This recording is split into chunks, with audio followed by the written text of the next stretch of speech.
our speaker to welcome you for this ceremony here today. But before I go to that, I want to divert from my speech and just let you know, Grace has been the largest meeting in the entire country for Town Hall. Give it up for Grace. Give it up for Grace. Amen. I'm so happy for that. Dr. Richardson is our senior pastor here at Grace Baptist Church. He's a visionary leader on healthcare initiatives affecting Mount Vernon, the state of New York, as well as across the country. He is an advocate for healthcare issues affecting our people. For many years at Grace, he has initiated the monthly Doctors' Medical Moments, helped support the health fairs to educate our communities, and he also participated in the 5K runs for Healthy Movement.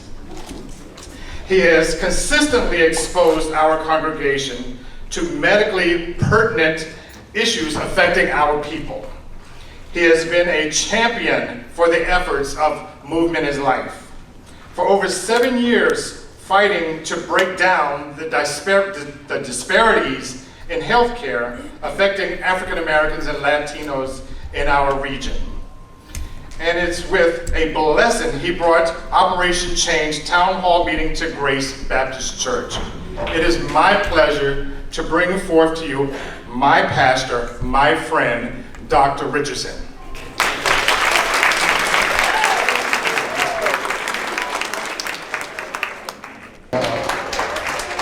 The job of the church is not just to get people to heaven, but to manage the hell that we live in every day.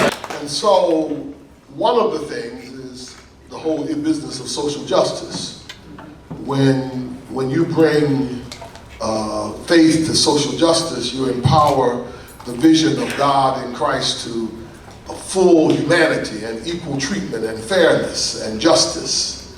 And so this is an extension of social justice because to a large degree, the disparities in health are the byproduct of disparities in policy, public policy.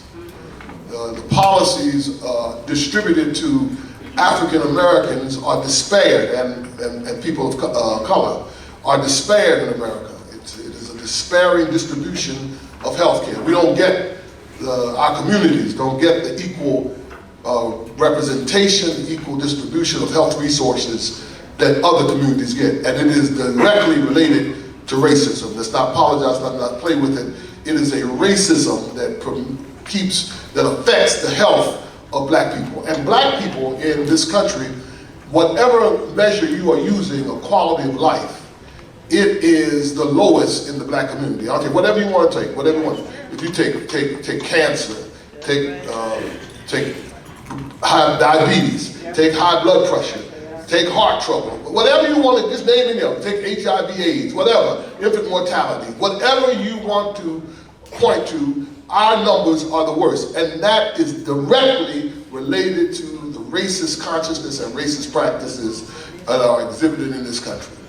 And so for the church to be involved in this, I'm really trying to make you see the connection. This ain't no just goody, make a health, have a good meal, be nice and be athletic. This, you are engaging in trying to transform the racist attitudes and policies, trying to take off the effect of disparity upon us. What you're doing is you're fighting for your right place in society. We ought to be healthy. Yes. We ought to have the best. So when you stand up and say, I'm not going to be duped into having gotten the information last, therefore I'm not going to continue to eat the food that is hurting me because I didn't get the information that the food was hurting me. Or that the food it became my food because I was in an oppressive situation. I was in slavery, therefore it became my food. Well, and you ain't in slavery now, you have to stop eating like you're in slavery. You have to eat, and you're not in slavery, and you're not getting the exercise, you're not getting the forced exercise that you got when you're in slavery. So you got to make up for it because your body requires it. So for me, this is an advocacy for equality. This is a justice movement.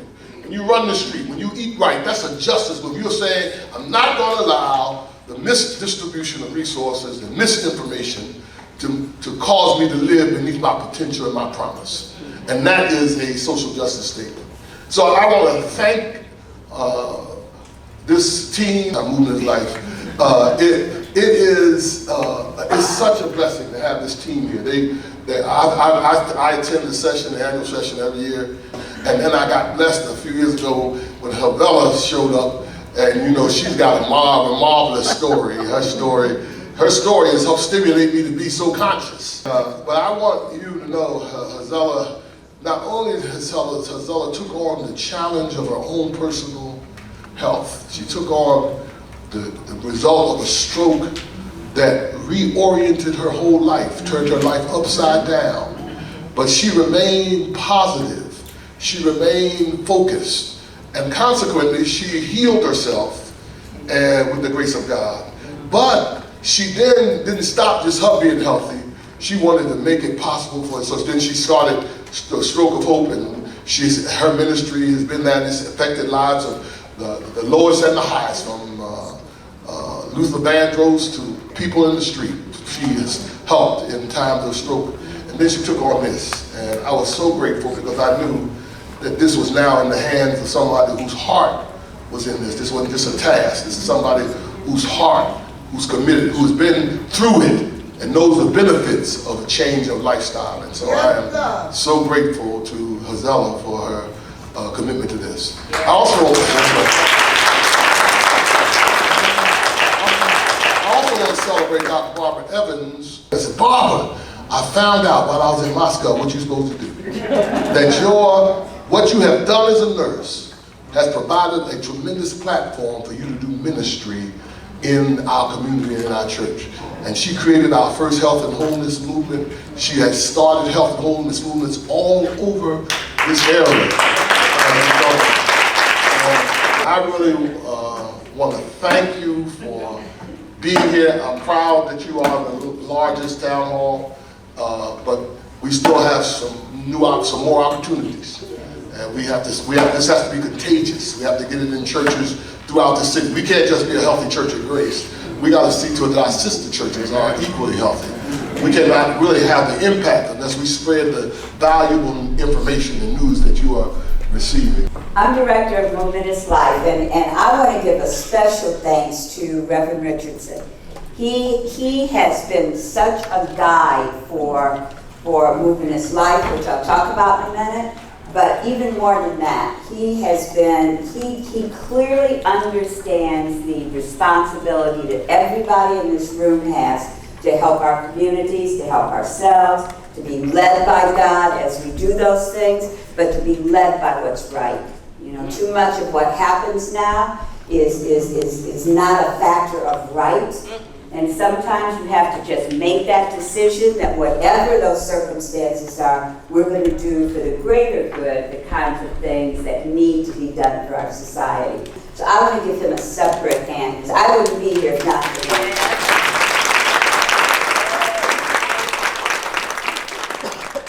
There's just so much that's bad in our communities, so much that isn't working in our communities. And, you know, we go around and we see all this data and we hear all these things about, you know, what's happening. And sometimes, and I'm also Darth Vader that's honest, sometimes we don't reach back out into our communities and we don't, you know, do the things that we need to do to really educate the people in our communities. And each of you in this room that stay engaged and become engaged with Acela and her team, for Operation Change, which we'll talk about in a minute, you then become a community-led leader. You become that person that now is going to go in and pull others in to better understand why all this matters. And we'll talk about that in a second, because it does matter. It matters more than just individually being in this room. But if you think about it, you are the most important person, thing, entity, whatever you want to call it, because if you don't work well, none of those people around you work well. Right. The gentleman right here asked me the question, why do I only want to do this for women? Because women are at the core. They've always been at the core. You know, it's your grandmothers, it's your mothers. It's when, you know, when something happens to you, who do you run to? You run to mama, you run to grandma, you know, and that's always how it has been. You know, if you look at the core of the churches, particularly today, you find, you know, more women are at the core of most churches than there are men. And there's a lot of reasons for that. But if the woman is at the core of this, you know, and you talk about cooking and food and etc., who goes to the grocery store? Okay? So you buy food, right? Okay, who cooks that food? Women. So if your family's eating wrong, whose fault is that? Women. So my point is that y'all can help yourselves just by how you think about, you know, what you cook and what you eat and what I hear all the time. Oh, I can't get my kids to eat so and so. If you don't buy it, they ain't got no money. they don't have the allowance to go to McDonald's every day. So, you know, we've got to think differently about how this whole thing goes. If you don't bring unhealthy snacks in the house because you're working, you get home late, they need something to eat, well then it needs to be healthier snacks. And those don't have to be expensive healthier snacks, just things that are healthier and gives them a better, you know, chance at that. You know, it's a long journey and you have to go along that journey and do the things that need to be done. Just to give you a little bit of background, what we did is several years ago, we brought a group of people together because what happens in our society is you go to a doctor and the doctor says perhaps, you know, you have diabetes. And then that doctor, but you went in because maybe your knee hurt. So that doctor says, well, I don't deal with that, you gotta go to somebody else. So then you go to that somebody else. Now they never told the original doctor what was going on. And then you come to church and you pray. So you got 3 different groups that are interfacing with what's going on with you. What we did is we put this group together. We brought all these people together. And so representative of Grace, well, sort of representative of Grace, because he left, was Willis Steele. He was our original one, and that's where we developed the relationship with Dr. Richardson. Jonathan is part of our steering committee. So we wanted to bring people like that together, but we have all kinds of people. We have researchers, primary cares, we have, you know, nurses, nurse practitioners, we have all these policy people. All these people, and I sit them down at a table, and I said, you're going to talk to each other about that one person. You're not going to deal with people anymore in silos. Because what has to happen is they can tell you to lose weight, and I so, you know, applaud Reverend Richardson because of the whole thing with fried chicken and etc. He used to speak to our groups all the time, and he'd be mad at y'all. I just want you to know, he didn't add that. He would be like, they took my fried chicken away, and I had to eat grilled chicken. But he understood the importance of that. And that's what has to happen. It has to be a village. It has to be a village of everyone really understanding what's going on and moving that forward. This whole thing of disparities is so complex. You know, and once again, you know, everybody wants to put it in a little box. But it's a combination of so many things. It's a combination of racism, which we'll talk about in a minute. It's a combination of providers that don't really understand us. And understand us, and by that I mean they don't know how to communicate with us necessarily. They don't understand that maybe you don't have transportation all the time. They don't understand that if they send you to 10 different doctors, that's 10 different co-pays. They don't understand, and it's not that you can't pay it, but the point is that you keep going to doctor after doctor after doctor, and then nothing happens. You still don't get better, and you're out $200 or whatever the co-pay is. You know, they don't think through that. They don't think about, we just did a focus group of African American women, and one of the women was so insulted because a provider that didn't even know her, and this was an older woman, called her by her first name. That's a cultural thing. You know, I grew up in the day of yes ma'am, no sir, and I still say that, I'm a grown woman. Yeah, you know, but they don't understand that. You know, they feel like they can say certain things. But past that, you know, they don't explain things to us. They don't interpret what the consequence is if you do something and you don't do something. You say, are you okay, sweetie? Is what they do or don't do. And so those things become so critical. You know, when you deal with patients, and I'm going to, for lack of a better word, call you patients right now, you guys got to be part of this. The day of you all being observers of what happens is over. You got skin in this game, and I'm going to talk to you about that in a minute. And if you don't become part of the solution, you're going to find that your life expectancy is going to be much shorter than those people around you. So, you know, when you think about, you know, we all, you know, retirement and blah, blah, blah, we want to do this with our grandkids. Well, there's called a thing called quality of life. You know, you get to be 70 years old, you retire, and your grandkids want to go to Disney World, you say, well, I need a scooter. I can't get around no Disney World. What you want me to do? You know, that you don't have to accept that. That doesn't have to be your destiny. And so what you've got to do is you've got to select your destiny. It's not about, oh, I need this much to retire. It's about what is important to me. What do I want to do in the last years of my life? Do I want to be able every Sunday to come to Wednesday prayer and Sunday services and be a mentor to the community and go with my grandkids and do those kinds of things? Or do you want to sit somewhere and not be able to move, you know, and then sit there and go into depression because now you feel sad, you know, because, you know what, and I tell my grandkids this all the time, what I've learned about life is it's finite. It's finite. You know, you can't plan what's going to happen every day, but you can plan that it's starting and it's going to end.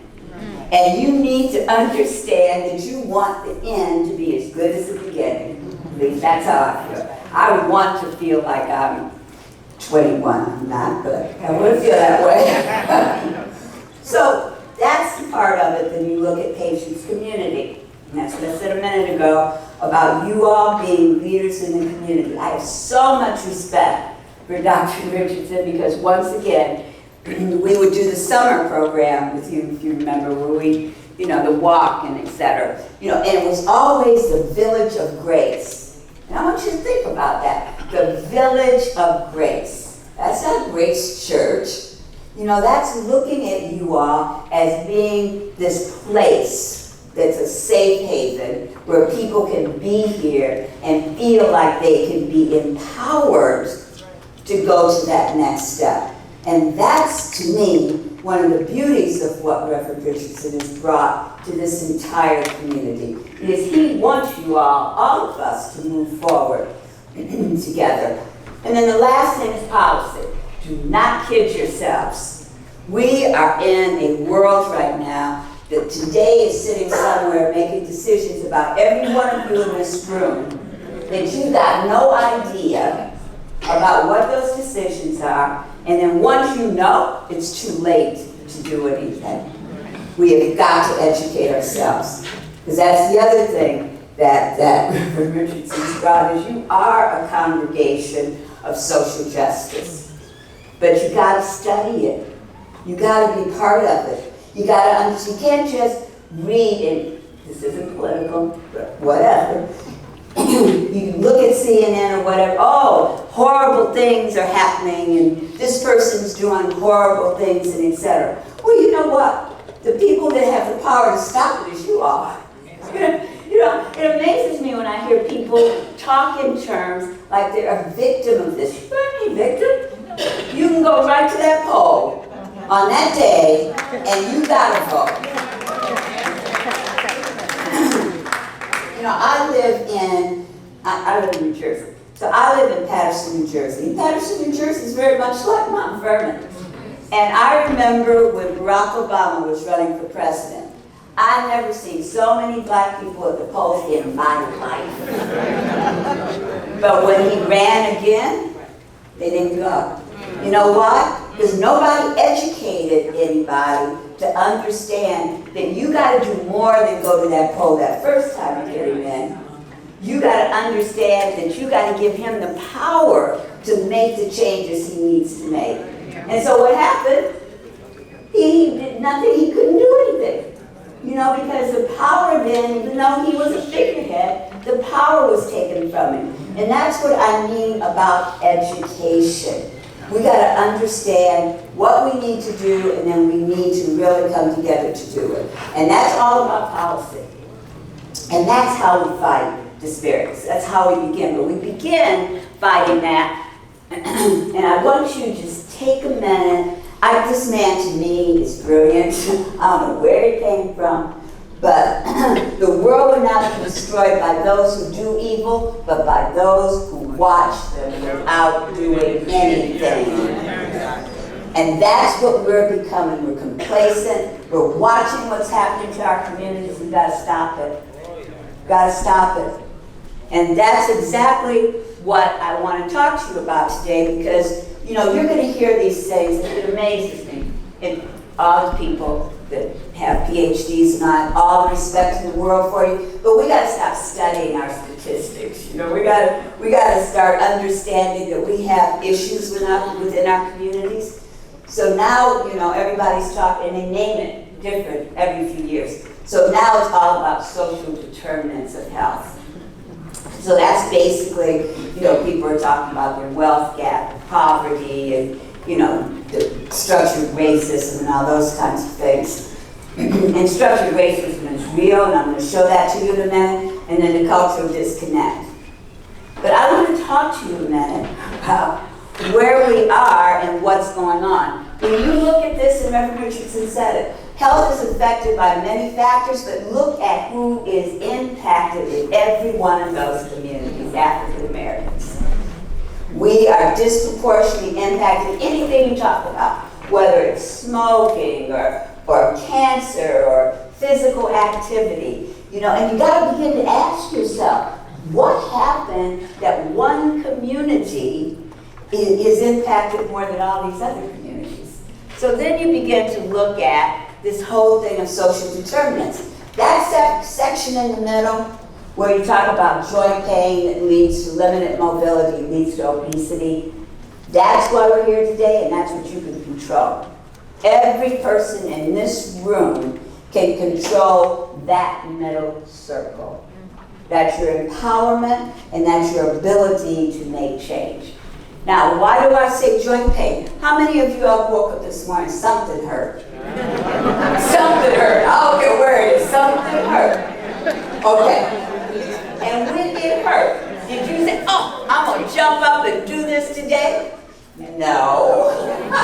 No. You said, maybe I have to stay at home today for a little while. And that's what happens to us. And we stop moving. And when you stop moving, you gain weight. Yes. And when you gain weight, all those things happen. Diabetes, heart disease, depression. And why do you get depressed? Because you can't move. You know, you're sitting in the house and you're like, now I really do want to go to that concert today at the church, but you know, I'm just not feeling it. And the more that happens, you separate from your social environment, and the more that happens, the more you become isolated. You know, and the more you become isolated, then you gain more weight. It's this vicious cycle that goes on and on and on. That you can control. And that's what the Sullen and the team and Grace and etc., that's what the program of Operation Change is about. Now, the social determinants are on the outside of that, and that's where the community part comes in. Because there are things in there that you need to have a voice about. And one of them I'm going to talk about is structured racism in a minute, but all of them, lower quality of life. You don't have to accept that. You know, if you don't want payday loan, and I don't know, if you don't want payday loans on every corner, they go to the city council and say, don't put those payday loans in my community. If you don't want McDonald's and fried fish in every place, say no. You know, all of those things, you have the power of advocacy. You know, so you don't have to accept it just because it's there. When you look at some of the other things like lower life expectancy, and I'm going to show you this in a minute because that's the one thing that makes me angry. It makes me angry at all of us because we have accepted that we don't live as long as everybody else. And for you to accept that, to me, it's just crazy. Because, you know, everybody wants to walk around, oh, health care is a human right, and this is a right. It's a right for me to live to 100 just like everybody else. And have a good life as I go to that 100. So that's something that you can begin to converse about, etc. Inequitable care. You know, we know we don't get the same care. We know that. We know that when you go to a hospital, you know, you can look in their faces and you can tell that they're looking at you different. You know, and that's not, you know, I tell the story all the time. You know, I went to a hospital, I was really sick, and blah, blah, blah, and I'm sitting there and 6 other Caucasian people came in and they went in before me and they were walking and I was sick. You know, and so I go up and I say, listen, I've been here a long time, blah, blah, blah. The woman looks at me and she says, when I decide you're sick enough to go back, I'll send you back. Now, that wasn't on one of my days when I just really wanted to go off because I was sick. So, you know, but you know, that happens. That happens all the time. You know, and so we have to begin to address those kinds of things. You know, where you know, something's wrong with you, and perhaps they, you know, now the thing is that you go to your primary care, you can only have one complaint. That amazes me. So today is your heart complaint. Next month you can complain about something else. You know, but you can only have one complaint now, and they tell you that. You know, you got one complaint today. So that's all part of this whole inequitable care. We got to get to the root causes, and we in this room all know the root causes. But what we can't do is we can't let those root causes stop our movement. We just can't. You know, we all know there was slavery. We all know we had a hard time. We all know all of those things. We aren't slaves now. Nobody in this room is in slavery. So we have to take a whole different look at what our expectations are.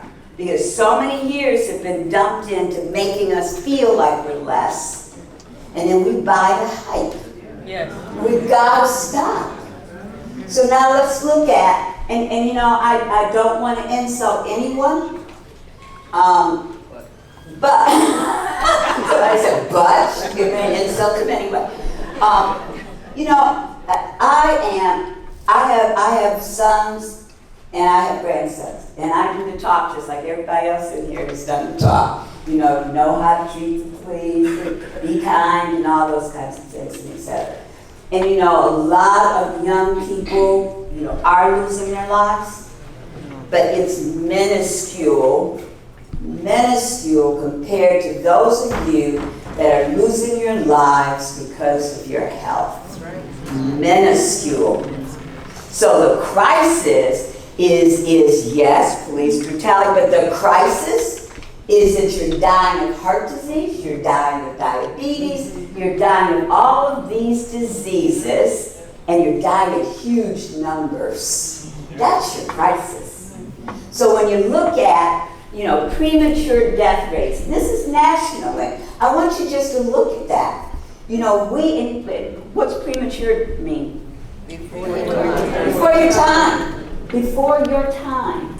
So if you look at that, we are dying prematurely compared to others. So that's where the journey has to start, where you have to start saying, well, what's going on with this? If you look at homicide and you look at just the city of Mount Vernon, you know, yes, you have a higher homicide rate than those areas around you. However, that has become media's way of saying, oh, you kill each other, y'all gang, there ain't a person in here that's a gangbanger. And I will put my last dollar on that. So, you know, what's happening in the communities, how it's defined is being defined by people outside the communities, because it sounds so bad to say, oh, well, they've got guns and they're shooting each other. And we hear that all the time. People are killing each other. They ain't talking about because of the conditions in the communities that we're dying out of, you know, from heart disease and et cetera. You don't see that really showing in the media and et cetera. So when you begin to look at this whole thing, and this is where I begin to get mad in this presentation, that's Chicago. And I want you to understand that every black community has the same statistics. I have now done this in St. Louis, in Cleveland, in Chicago, and we run anywhere from 25 to 30 years less life expectancy compared to the Caucasians or white neighborhoods or areas where, you know, they're better services, there isn't as much asthma, whatever it is, drinking water's better. If anybody know Chicago? Okay, so you see that's the south side of Chicago, all right? Between the south side of Chicago and the Gold Coast right here, maybe 2 miles? Maybe 2 miles. So please explain to me why a child born today potentially will live 30 years less than that child that's born on the north side of Chicago. Look at Boston. You know, Boston is the medical mecca of the world. Okay, you got Harvard, you got this, you got that, you got that. People travel all over the world to go to Harvard medical centers to get treated, right? Okay, you see those little crosses, those dots right there? That's where Harvard and all those places are. So you see the close proximity. I'm in everybody's way. You see the close proximity. Back Bay is like the Gold Coast of Chicago. So you see where that is. Roxbury is the area you see there, 98% black. 98% black. So what do you see? 30 years difference in life expectancy.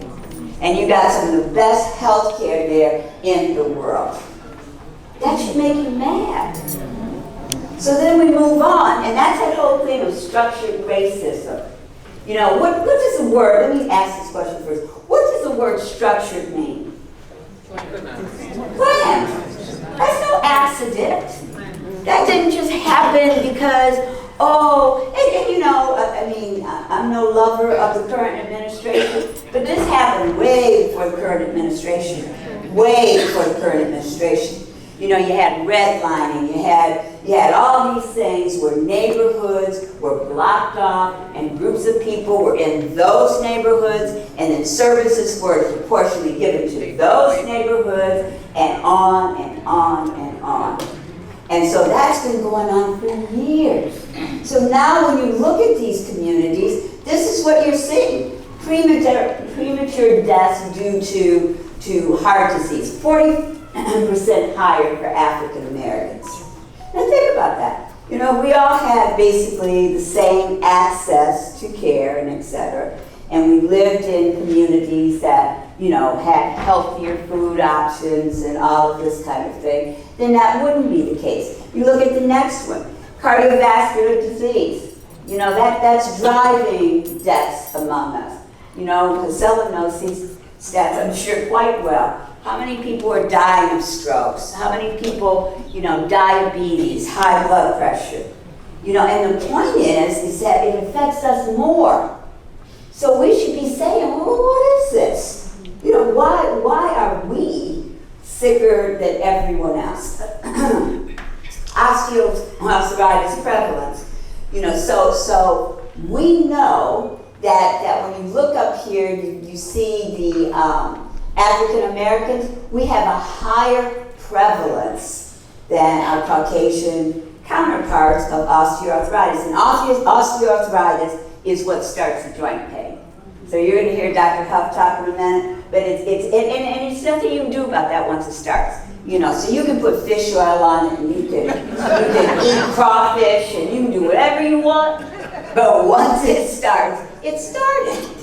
You know, and once that, it's like the tread on your tires. You know, once the tread is gone on your tires, you can't wish that back. It ain't coming back. And so we need to be, you know, progressive when we think about that. Rather than sitting in your house because you hurt, you need to get up and move. Yeah.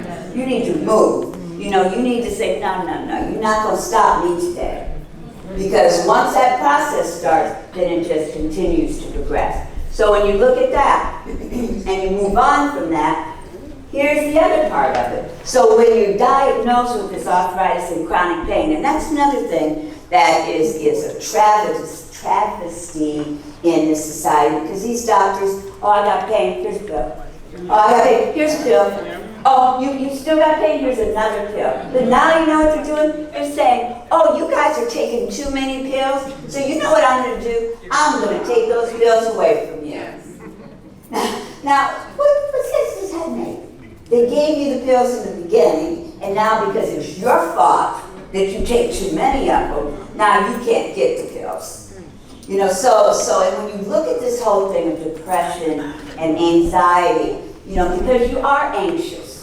How many, I'm just curious, how many in here have been told that they need a total knee replacement? Raise your hands high, don't be ashamed. All right, and how many of you said, nah, not happening to me? Exactly. Because it's the fear, it's the anxiety, it's the unknown, and it's all those things that then feed into what you see with the depression and the anxiety and etc. So if you move on from that, you know, once again, you're looking at more African American women, and the gentleman asked me about women. Do men have cardiovascular disease? Yes, but not at the percentages of women.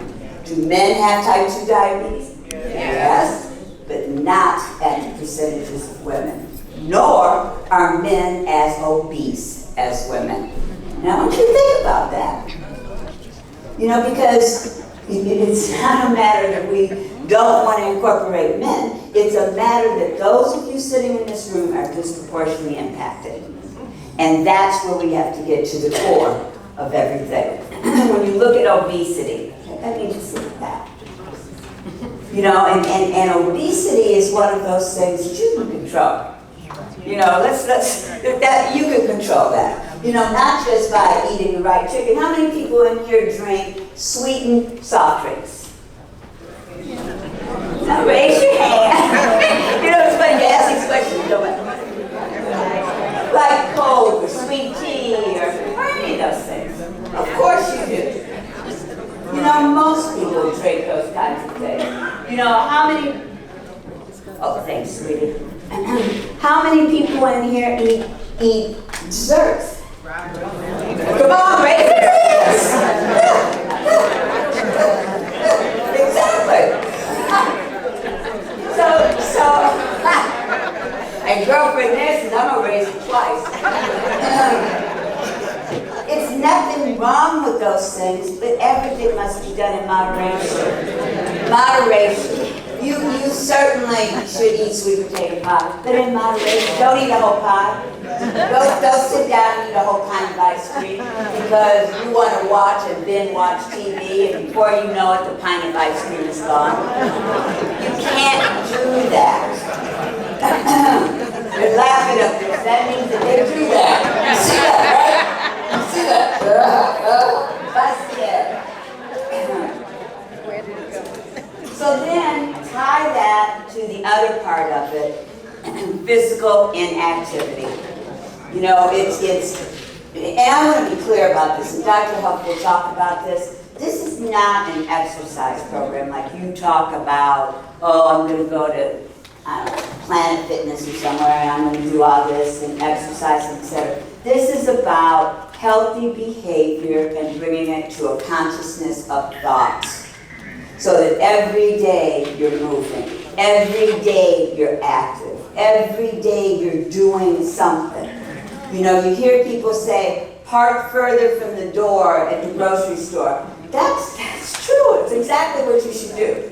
But you know, I'm sure nobody in here has done it, but some people go get passes so they can park by the door because they don't want to walk as far. You ever notice in our grocery stores, they have a lot of those little scooters? And a whole bunch of people. But there are a whole bunch of people that will get, because you need to try to move. You really do. You need to try to even if you only move part of the way, and then you get the scooter. But you gotta keep moving. So when you tie physical activity in, or physical inactivity in with your diets, then you've got a problem. And then all of the things kind of begin to compound. Now, this is a comparison, and what I want you to look at, because I'm getting to go into where, you know, younger people, I keep spilling this, so I'm no good at multitasking. So I'm wet now. When you begin to look at the age groups, look at the ranking up there. So there was a time, you know, that you know, you got heart disease, you're a little bit older, you know, and you kind of, you know, expected maybe it was going to come eventually, your blood pressure is running high. Look at those rankings up there. You know, number 2 ranking of heart disease in black women is starting at age 35, 44. Think about that. Think about that. Look at this one. Percentage of deaths from diabetes. Look at those rankings. You know, you're looking at that group of 55 to 64, and I'm talking about deaths from diabetes. You're looking at a much earlier incidence of diabetes than we may have had in you know, previous years. Now, when I talked earlier about young people, more people, young people, are being diagnosed as pre-diabetics. All over the place, pre-diabetics. And it goes back to what we talked about. And the sad part is your insurance won't cover pre-diabetics. Understand that. So if you go in and you don't have an A1C level at a certain point, you ain't getting all the coverage to take care of that. You gotta be diabetic first. So think about what that's doing to our communities if you can't get that kind of intervention. How many people know anybody that's had an amputation? Look around this room. Look around. How many people just raise their hands? You know what amputations really come from? Is that you don't have preventive screenings. Nobody is looking at you and saying, well, maybe your circulation's not that good. Maybe we need to do some vascular screening. You know, and then you get that little ingrown toenail that never gets better. And then what do they say? Well, maybe we better cut that foot off so the disease doesn't progress. Oh, well, maybe we better cut off from the bottom, from underneath the knee and on down. Imagine for 1 minute what it would be like if you didn't have your lower limbs.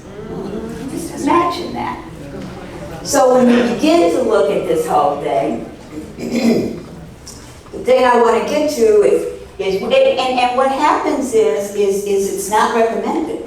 You know, when you go to your doctor, you got tingling, you got something, they don't say, well, maybe we better get some vascular screenings, you know, and they know that we have a higher percentage of it, so you would think it would just be, you know, a natural kind of thing. So everything goes along, but look at that, in areas where the population is greater than 50% black. Go back to structured racism. Isn't that kind of weird? Isn't that kind of weird that we have a greater number, 5 times more likely? So that either says that we are really not following the rules when it comes to diabetes and we're still eating what we want to eat and just ignoring and we're non-compliant, or it says that the perception of us is that we aren't going to do those things. So then what happens is the easier thing to do is to amputate. And that happens every single day. So when you start to think about you know, the educational part of this, you've got to understand how our healthcare system processes things. Now, I want to just take a second and look at Mount Vernon. And you know what's interesting about Mount Vernon? Your health statistics are combined with Westchester County. So when I began looking at the statistics, you guys are healthy. You guys, oh yeah, we're healthy. You know, we have a medium income of X and everything is hunky-dory. It wasn't until I started really trying to deep dive into Mount Vernon and really look at the conditions. And this is what you see. You know, you look at that, high rates of hospitalization due to diabetes. You're the highest in this service area, I guess, of Westchester and the other areas. Look at this one. Oh, that's up too high. I think that one is preventable hospitalizations. So preventable hospitalizations are that you could have done something prior to ending up in the hospital, but look at Mount Vernon. Mount Vernon is higher than any of those associated areas around here. Childbirth. This is another one where you should be mad. Not just like, oh, that's a nice little fact. You should be mad. Because when you look at New York City is, right, Dr. Silver? New York City is the grandest city in the world, right? But when you look at that, 12 times. In New York City, it's 12 times, raising from 7 times as likely for women to die in childbirth. Wow. Maternal mortality risk. Now, you know, I personally know Harlem Hospital. They have a huge number of maternity mortalities. That is unacceptable. And you know why some of this happens? Because our young women don't get prenatal care. They don't understand how to take care of themselves. They don't understand what they need to be doing. And then they get in these hospitals and they have these complications, and that's what you end up with. You know, the Bronx, and the Bronx is right near here. The Bronx has the highest percent of obese adults in all of New York City. Wow. All of New York City. So this is your truth, right here. Your truth is you need to understand that we're treated differently based on the color of our skin. That's a reality. We're treated differently when you look at men and women. It goes back to, and once again, I work for a medical company. I don't know how many times I heard doctors say, I really don't want to deal with women, you know, for surgery because they complain and they're never better and the pain is always better and blah. Oh, the men are fine. I go in, I do what I got to do, and I go out, and the men aren't going to complain. You know, it's not okay. So what happens is women aren't treated the same because the perception is that you aren't going to get better, and the doctor's like, I don't want to deal with that. So that's a reality. And then you look at the last one, no doubt your zip code can dictate your health, and I just showed that a moment ago. So those are the kinds of things that we're dealing with. Now, here's the Darth Vader part. Why does it matter? We need more than education. Everybody wants to educate you. Everybody wants to give you a brochure, and they want to tell you to read about diabetes and et cetera, et cetera. There's not a person in here that doesn't understand what diabetes is. Right or wrong? Right. Right? You understand if you eat all canned green beans that you're going to get more sodium. Right or wrong? Right.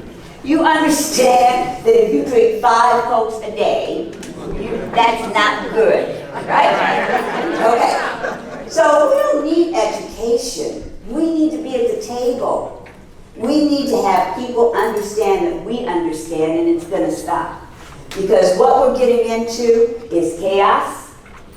And chaos because now the healthcare system is dictated by financial incentives. Yes. Understand what I just said. If I offer to pay you $10, you're going to do better than if I don't offer to pay you $10. So that is how our healthcare system is managed now. It's to save cost, and then they want to say improve quality.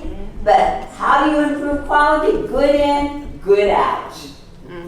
So you got bad in, bad out. That ain't quality to them. And that's how it's measured. So when you look at this, now do I think anybody sat in a room and said, oh, we're going to do this because we don't want blacks and Hispanics to have good health care? No, I think they don't even see us. I wish that I thought we were important enough for them to say they made that decision. I don't think they see us. We're just there, you know, and we're just this thing, if you will. So what I want to look at is Medicare. Everybody kind of assumes when you get your Medicare card, everything's going to be cool. No. All of you think that, right? Oh, here's your card and life will be good.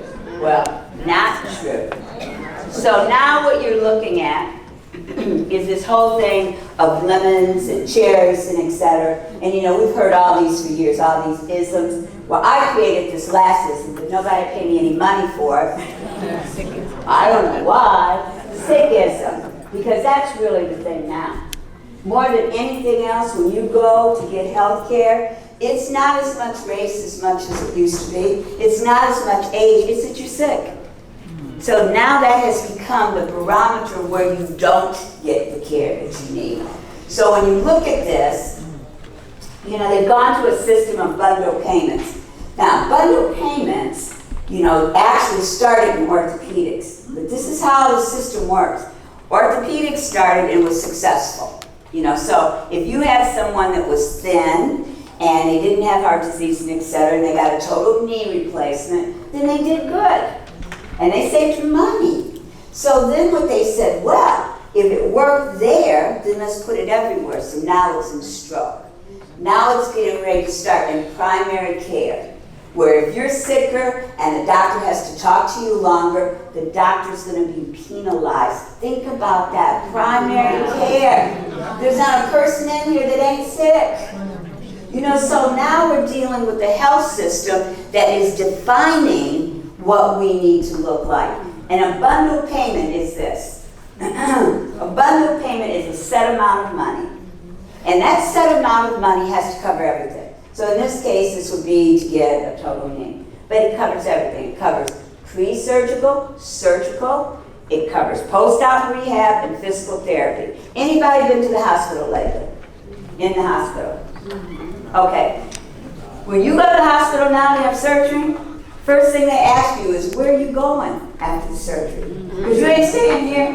Where are you going? Where are you going? Who's going to take care of you? Because where did they save money? Post-op rehab. Because that's what they're trying to do, is save money.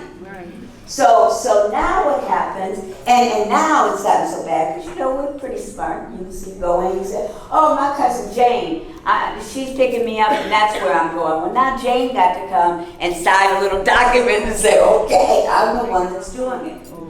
So that's one place they save money.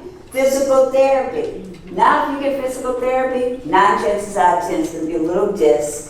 And you're going to sit there, and somebody on that little disc is going to say, okay, you do this and you do that. Now, I don't know about you, but I'm not doing that personally. You know, so you don't get that personal, you know, physical therapy kind of care. So what you have now is those people are cherry picked. And use it, and I pick on New York City all the time, but I won't because Jonathan's sitting here, so I'll be kind. But I'll partially pick on New York City. New York City has bunches of these hospitals, and I'll just use one, Hospital for Special Surgery. Great hospital, great hospital.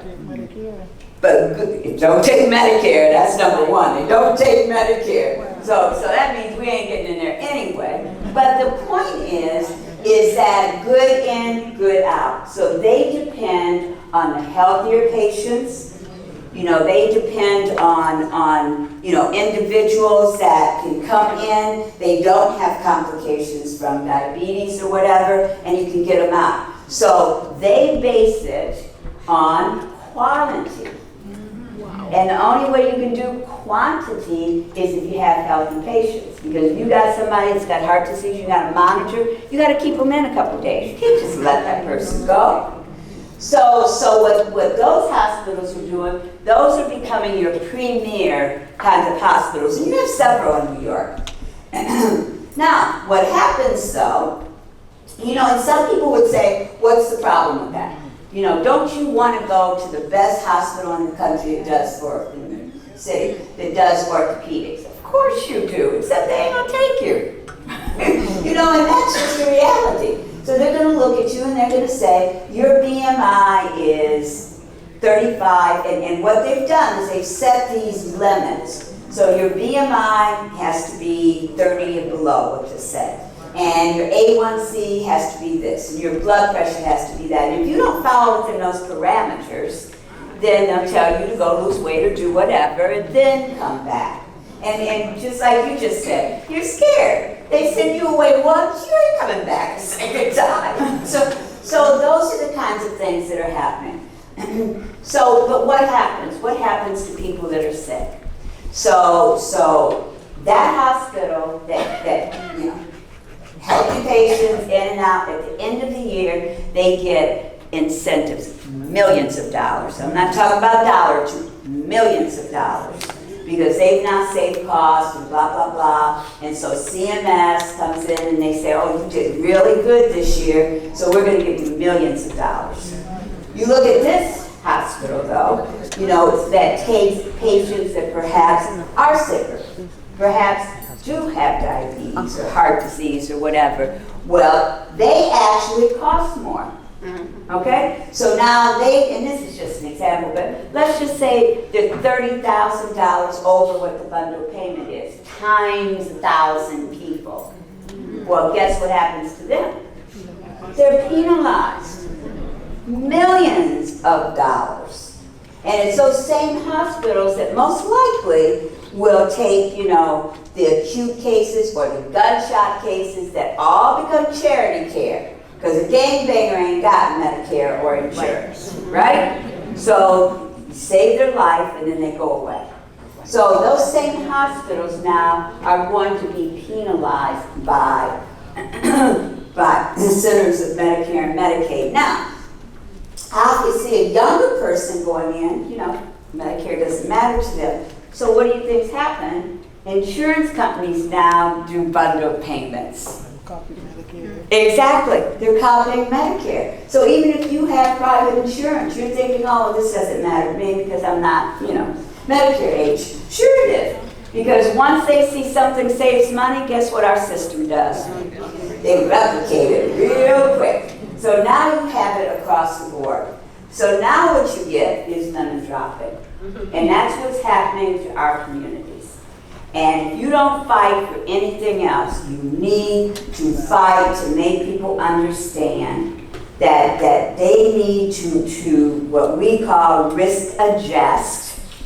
And they need to make an allowance for individuals that are disproportionately sick. Because now they make no adjustment for that. So providers and hospitals and et cetera, they want to get their incentives and they don't want to be penalized. And so that's what we've come to.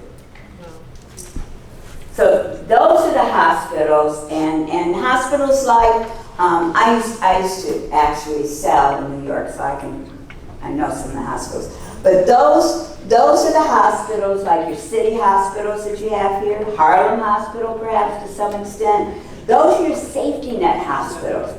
Those are the hospitals, that's where the African American might be that says, I get you. I know what you're going through. I understand your struggle. So I'm going to go ahead and try to do something to make your life better. Those hospitals are closing down all over the place. In New Jersey, we lose one of those hospitals every month.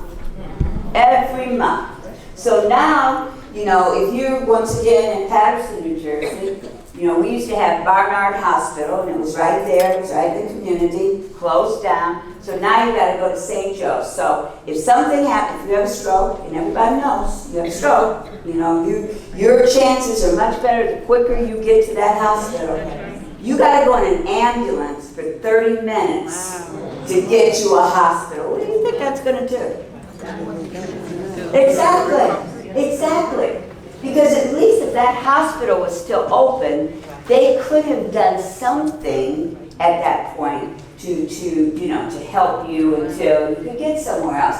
So that's the next place you need to be mad. You all are allowing safety net hospitals to close down. I saw in, I don't know, Queens somewhere, where these hospitals are closing down to service those communities, and the nurses are going around saying, who else is going to help these patients? Every one of you in here should be asking that question, because who is going to help them? So this is at the heart of where, you know, you need to be empowered. And the only way you can be empowered is to have knowledge. That's the only way that you can be empowered to go and to really talk to people about what's happening in your communities and what needs to happen in your communities.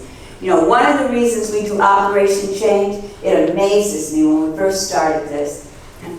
You'll go to a hospital or a doctor and say you need to lose weight, you need to do this, you need to do that. No community interventions to help you do that. They don't send you to a program, they send you to bariatric surgery.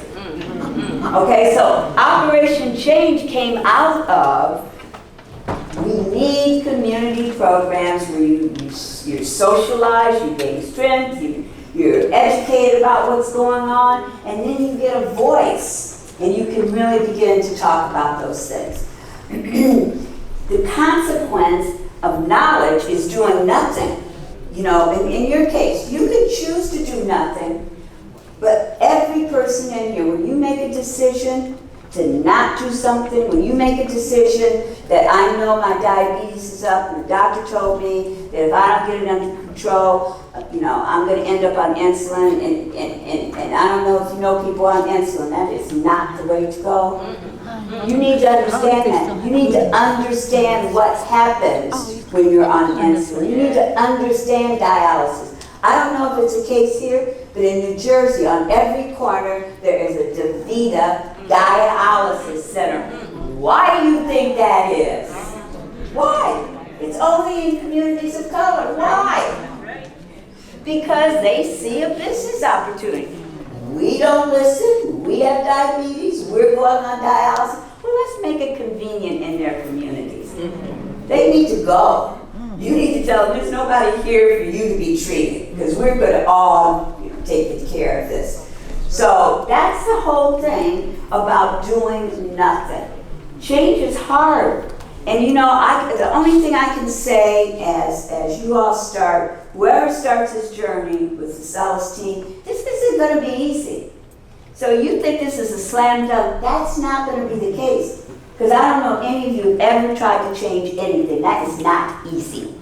You know, if you want to change your attitude, if you want to change whatever it is, if you want to change, you know, anything, it's just not easy. We all make these New Year's, you know, we're going to do this, that, and the other. None of us do it, me included. So, you know, it's just not easy. This is a commitment. And it's not a commitment to us. You know, I'm going to be healthy. Giselle and her team going to be healthy. This is a commitment to each of you.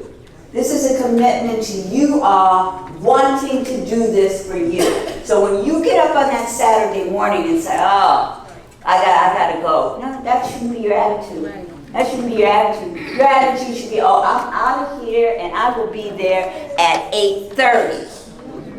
That needs to be your attitude. And if you can't commit to yourself, then who else matters?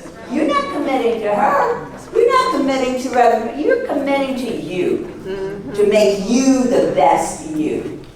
And you've got to take that seriously and look at that as, you know, I am going to be better for this.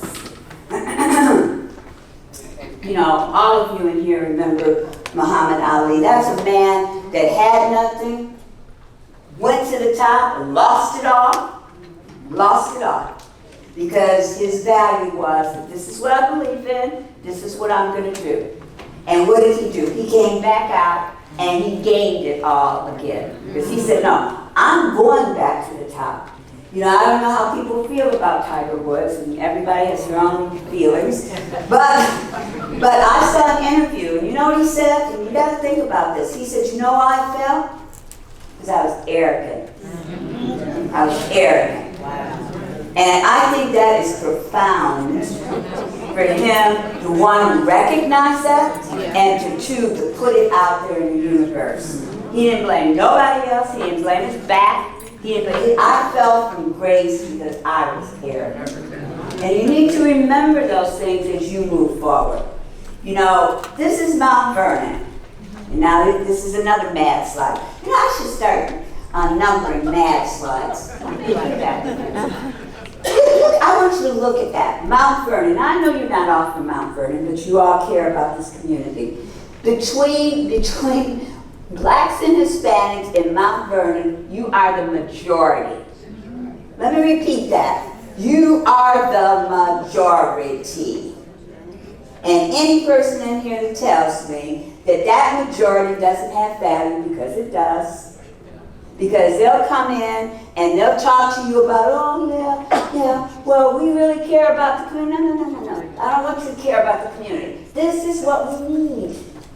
We need community programs. We need this kind of thing. And that is what we have got to be good, because we don't demand anything of anybody. You know, we just want you to like us. So the day of like is over. You know, you guys control Mount Vernon. You got to make noise. And you know, once again, I know Reverend Richardson's gone, but through him I met Reverend Al Sharpton. And we all know Reverend Al Sharpton, and he and I had this conversation. We got to make noise about all kinds of things.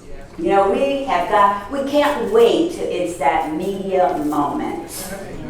We have got to be out there as disruptors and talking about these kinds of things. And that's all part of activism. You know, we're part of, most of you in here, AARP. Me personally, I'm AARP, but I'm not feeling them because they're not feeling me. You know, now I pay my dues and I do all the good things I should be doing, but they ain't doing nothing for us. They're not advocating for us. You know, and I've had many conversations with them, but they should be. They want your money, you know, and they want you, you know, to send in and support and letters and all. We need to start a campaign to them and say, look, this is what we need as African American communities. This is what we need.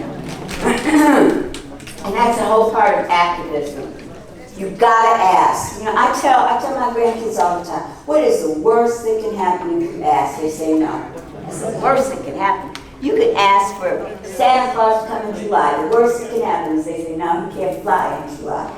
But what have you lost? But if you ask for nothing, you get nothing. So you've got to be more active. This is one of the things that we're doing. We being Movement is Life. We actually have a bill that we actually think is going to go and be, whatever they call those bills, accepted or whatever the case is. I don't know, I'm not a political person. But it's led by John Lewis. And it's interesting because, you know, when CMS and the government decides to allocate money, they don't base it on the need or the statistics. They don't base it on any of that. They don't say the community of Mount Vernon needs X because these are the issues that they have. They don't base it on that at all. They just appropriate money. So our bill says that you can't appropriate money until you identify and do the research of where that money needs to go. As simple as that.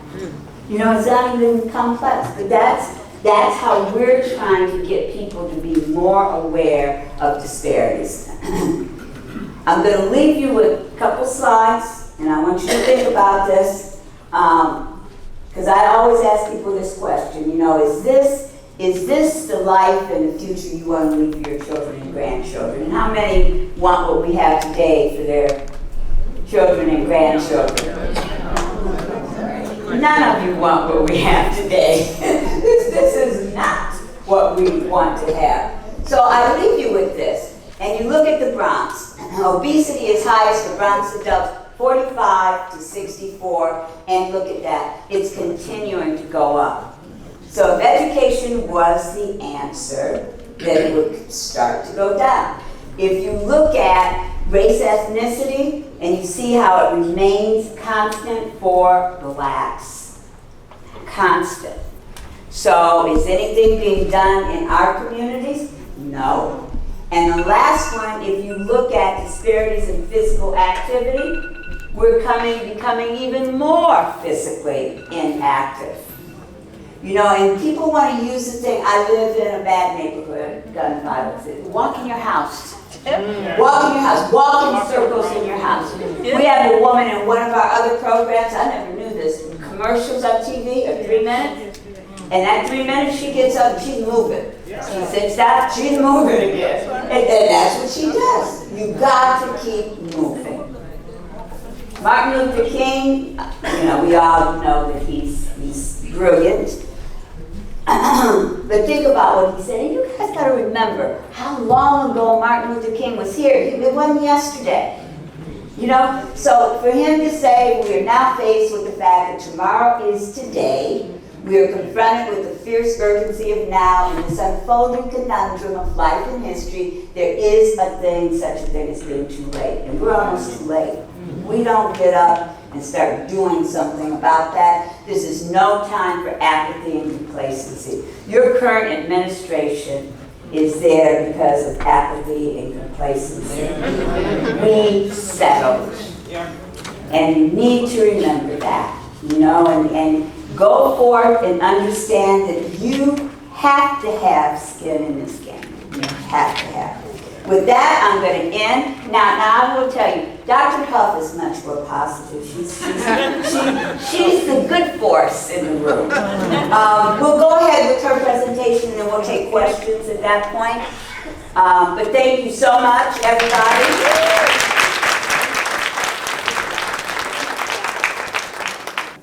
Thank you. Can you guys hear? Oh, wow. Hello? Yeah. Can you hear me? Yeah. Great. So, we're getting a little technical things taken care of. But before we get started, I want everybody to stand up. We've been talking about movement. Get everybody just to stand up for just a second. And raise those arms up. Oh, does it feel good? And just bring them down. I want you to stretch going to the side a little bit. That's all right. And just hold it. Don't knock your partners out. Let's go to the other side. We're going to stretch this leg. And briefly, y'all got a good stretch. Sorry, you can sit down. Sorry. Briefly, we just talked about the importance of movement. And right now, I'm stalling just a little bit because we're getting my presentation back up. But I want to show you guys a couple of exercises you can do at your house. Because we always talk about, oh, you need to move. And the reason why you need to move is because your body literally is made to move. So in joint replacement, when we have arthritis, we haven't gotten smart enough to reverse arthritis completely yet. But we can slow that process down. And the way we slow that process down is with movement. So briefly, you can say you learned something from the doctor, good doctor, is just something as simple as just, you can sit in the chair with it. Let's do the chair for a second. Sorry. And all you're going to do is just extending your knee out. So when you talk about what you can do when you're watching television, things like that, it's just extending that knee out. And then if you want to get fancy and stand up to the side of the couch, you can just bring that leg out. So all I'm doing is just bringing my leg out. And then after that, 10 reps, you can bring your leg in. So with that, in 10 reps, 3 times, when those commercials are on, you've just worked the major muscles in your thigh. And that takes the pressure off your knee. So you've actually helped your knee pain during that commercial break. All right, everybody sit down so we can get started. So, I am so excited to be here. I'd just like to briefly say who I am and why I'm here. You may tell from my accent, I'm from the great state of Georgia, originally from Columbus, Georgia, born and raised. I'm an orthopedic surgeon, and about 75% of my patients are black women. I do hip and knee replacements. That's why I do all day. I'm those doctors to tell you, okay, it's time to get a knee replacement done, okay? I do hip and knee replacements, I do fracture care too, but mostly hip and knee replacements. 75% of my patients are black women. And we're gonna go through this, so I have a vested interest in you all being healthy, and us being healthy, okay? Because I want my patients to do well, I want to do well, I want my mama, my grandmother, my aunts and everything to do well, okay?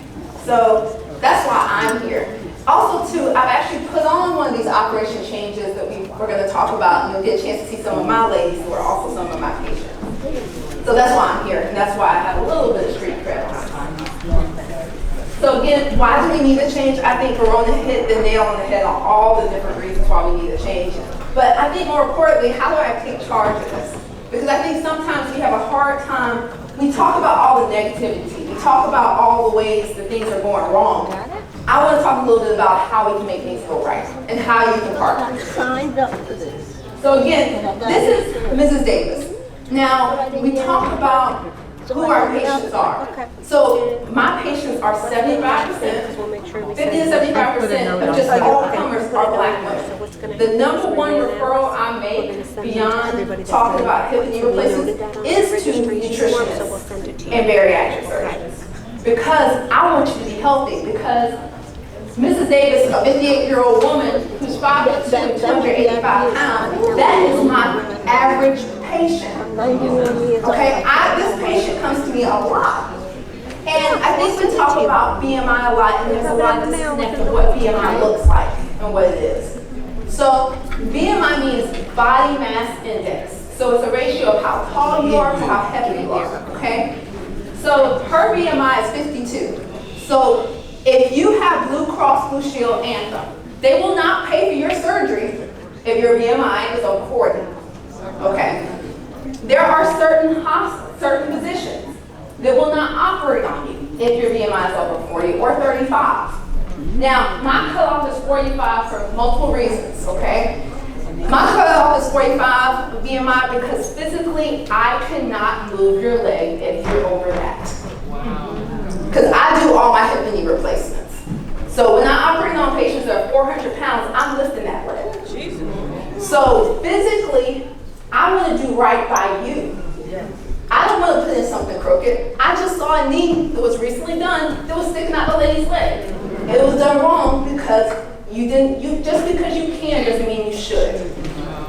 And my job is to do what's right for you as a surgeon. So when we talk about that cutoff for her, if you're 5'2", that means that I need her to be under 246 pounds before we can even talk about surgery. So I actually do those calculations for you. Now, with that in mind, we have to remember that we are partners today. So when she comes back to see me, I don't want to see, it'll be great if you lost 40 pounds, but I just want to see 10. Because what a lot of people don't realize is even with 10 pounds lost, your knee pain will drop by 50%. So those are little things. Also to Mrs. Davis, she has high blood pressure. She also has diabetes and kidney disease. So those are all things that are risk factors for complications, okay? So a hemoglobin A1C, how many people know what hemoglobin A1C is? So that's a marker of how good your blood sugar has been controlled over the last 3 months. It takes about 3 months for that to change. So if your doctor says you're at 10, you need to fix that. We need you down to 7 to safely do your surgery. Because if we do it when you're at 10, that leg's gonna get infected and I might end up cutting it off. So we don't want to do that. I'm about to have to do that to somebody next Friday. You do not want to be that person. So kidney disease affects your wound healing. So you can have a knee replacement if you have dialysis or if you have diabetes and those things, but we have to make sure it's safe to do it. So this is a real patient. I see this all the time. She works. She lives with her daughter that works. So if you need to have your joint replaced, what kind of support system you're having? Verona mentioned talking about your discharge plan before you're out of the hospital. I talked to you about that before we scheduled your surgery. I need to know what you're going to do. Because it's really important. Because the longer you stay in the hospital, the higher your risk of infection is. And that's not just an issue for cost. If you don't do well, I don't do well. Because if you don't do well, that's published on our websites now, and that affects how, if I keep my job, I have to defend why I have an infection. So it's not that we're all evil and mean. We want to support the cause. But I still want to be the highest level of care because I want to be a partner with you, okay? So problems with transportation is huge. I gotta make sure you can get back and forth to physical therapy. If I put in the best knee replacement in the world, you don't go to therapy, you're gonna look just like this, stuff like this, and you'll be mad at me. So all of those things are important. So my goal is to take Mrs. Davis through this. And I have. I've taken people that are just like her. It may take us 6 months to get you ready, but we can get you ready to do your knee replacement. But it would be even better if I could catch her before all of this happens. That's my goal. Because seeing patients like this every single day is the reason why I was like, we gotta do Operation Change. We gotta do something to keep us from getting to this point. Because I'll tell you, people that will take this much time, like me, are not frequent, they're not common. So, I always like to mention this, is just to understand why we harp on weight loss and things like that. It's because the more for every 10 pounds that you gain, your knee sees about 4 to 6 times that. So that's why after the holiday season, everybody comes to see me after Christmas, and if you're like me, I have a weakness for red velvet cakes. That's my weakness. I see a red velvet cake, I just can't control myself. So after the holidays hit, and you've had all of your oxtails, your neck bones, if you're down south, collard green, I don't know what y'all do here, but after we do all that, everybody gains about 10 pounds, and I have a rush of people come in January because their knees hurt more. And it's a direct relation. You may notice that you don't have knee pain unless you have to go downstairs. That's because more pressure is going on your knees. So this is also some of the case with hip arthritis, but especially with knee arthritis. Also too, that little exercise that I was showing you, the stronger your muscles are, the more you move and the stronger they get, the less it hurts. So it takes the pressure off. It's like a fulcrum there. Now, this is a vicious cycle that we talk about. So you can enter this cycle at any point. So for most people, it's joint pain. So the first time they come to me is because they hurt. And when you hurt, you really don't want to move around that much because it hurts. But that's actually the opposite of what you want to do, okay? So you stop moving and you put on some extra weight. I don't know about you, but when I'm depressed, I'm all up in that cake. I am trying to find me a cake. I don't know if you guys have Krispy Kreme donuts here. Oh, I'm missing out. But that's not good for you. But again, things that are comfort foods. The way when we're depressed, the way you comfort yourself a lot of times is high sugar, high carb foods that are not good for us. You know, a lot of people nobody talks about depression. It is shown that if you're depressed, you feel more pain. So pain causes depression, but if you're depressed, your knee pain actually physically hurts you more. So it all is really interconnected, okay? Then, of course, if you're eating all that cake and Krispy Kreme donuts and things like that, of course your diabetes is going to be out of control. And what a lot of people don't realize is with diabetes, it also affects your blood flow. Your blood flow to your heart, your blood flow to your limbs. That's why you do have high risk of infections and things in your feet. So you get heart disease, and of course, if you can't walk more because you're short of breath, of course you're not going to move more, and all this kind of feeds on itself. And yes, doctors are quick to give you a ton of medicines that have interactions with everything else, but a lot of people are quick to ask for them too. Just saying. So with this double circle, we kind of showed this before, but just briefly, what this is showing is all this stuff is going on with every one of us. Because when they asked this morning, who woke up with pain, I raised my hand because my feet hurt. So, all these things, all of us are dealing with this every single day. So there are other things though outside this that we're dealing with that we don't have as much control over. We have some control over, but not as much. So when we talk about inequitable care, there are certain places, like in my hometown in Columbus, Georgia, where I practice at, there is a whole group of orthopedic surgeons that will not take Medicaid. won't touch it. Don't care if your bone is sticking out your leg, and if they don't catch you in ER, they do not touch you. Medicaid or Medicare? Medicaid. Now, there's some doctors that don't take Medicare as well. But Medicaid, but Georgia, we have so much Medicare, it's Medicaid that's like that. So there's no good in having 20 orthopedic surgeons in your city if only 2 of them will see you. Right. That's right. So those are the kind of things that we have some control over, but not all the control. Also too, and I always bring up this, is literacy education. We talked about that as well, but zip code. How close again are you to your hospital? Because I have people that come to see me that travel 100 miles to see me just because nobody around there will take their insurance. And that's a shame. How are they going to get physical therapy? How are they going to get all the things they need to do better? If there's only one endocrinologist in a 100-mile radius, how's your blood sugar going to get under control? There's nobody there. So that's where we start getting into larger issues of health access and equity and what's right in structural racism, because that one endocrinologist doesn't take Medicaid either. So those are the kind of things that we're talking about. So you'll see that this yellow spot there is the only one that doesn't have anything on it. So people ask me, and after many of our presentations at this point, everybody's like, Lord Jesus, there's all these problems we have, what is we going to do? There are things that we can do, okay? There's a whole lot of things we can do. And that thought of what can we do is how Movement is Life came about. So I've had the pleasure of working with Movement is Life for 6 or 7 years now, and it really is people from all walks of life, every single walk of life. So I'm an orthopedic surgeon, but I'm sitting next to Jonathan, who's a PA. We're working with people who are actually psychiatrists that deal with the mental health aspects of it, people who are faith-based leaders. We talk to all industry representatives, insurance companies. We actually have one brave soul that actually represents the insurance companies on our panel to say, how do we come together to solve these larger problems? How do we get that green circle and take care of that, in addition to the smaller things? So we're a diverse group. So a lot of people are about the cause. It's not just African American women that are about the cause. This is actually from our steering committee meeting from Witness about 2-3 years ago. So there's Verona. And you may have seen Rose walking around. And just look at those teeth, that's me. So we're all over.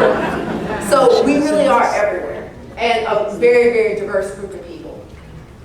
And it all comes down to the thing that we saw over and over again is movement is the one thing that can really break that cycle.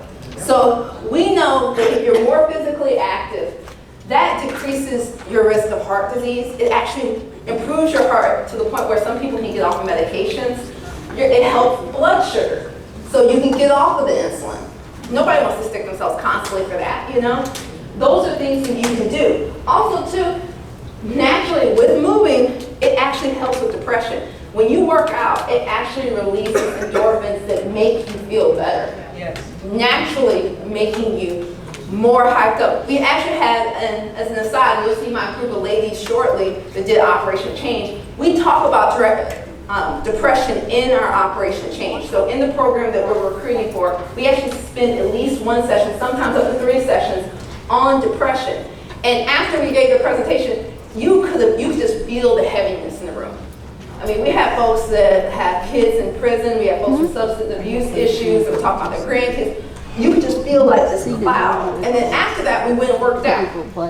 And after we worked out and did all those dances and stuff, well, folks came back to me and they were crying because they were so happy because they felt so much better. You could just feel everything lifted off.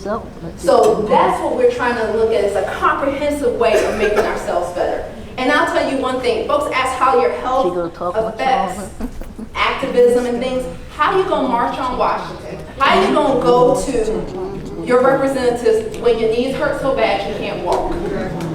You know, the way you destroy a community is destroy the health of a community. Okay? When the Black Panther Party came into America and grew in prominence, it was because they focused on the health and education of our communities. So if you want to destroy a community, destroy their health and destroy educational opportunities. So that's why health is important. But change is hard, so hard. Change is so hard, especially, change is hard in everything, okay? So I like to talk about, there's a There's cycles of change. There's pre-contemplation, there's contemplation, preparation, action, and maintenance. So whenever you're thinking about changing something, whether it's changing the way you're going to do your hair, whether it's changing your clothes, changing your position, changing your car, changing anything in your lifestyle, there's like steps to that change. So I feel like y'all are kind of at contemplation because you even came here. Our goal is during this program to take you from contemplation into preparing and into action, and then give you the tools so you can maintain change. I think many times when, as physicians especially, when we ask you to change, we don't give you the tools to make that change. And then we don't support you once you do it. So that's the whole idea behind this. So what is Operation Change? So Operation Change is actually an 18-week program where we have 3 components to it. There's education, which is interactive. So we try to bring people that look like us, that are from our communities, that do what we do.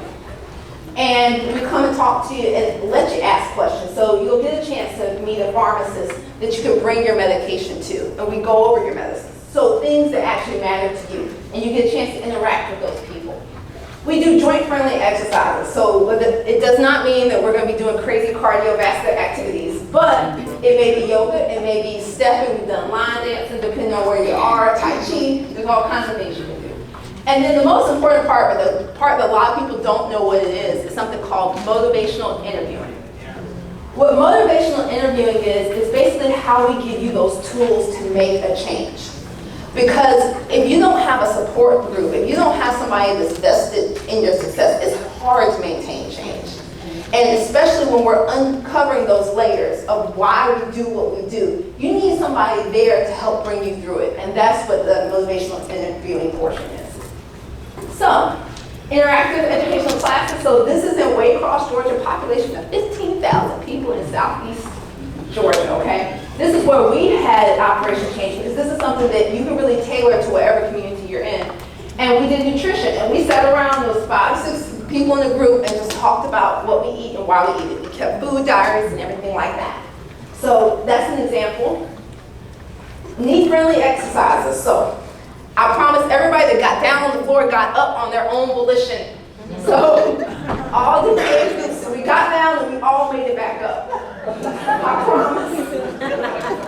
So we did yoga, we did working out, we did stretch out, but there's all different kinds of exercises. When we were in Chicago, our ladies liked it. Oh, do we have some sound? Our folks in Chicago like to step.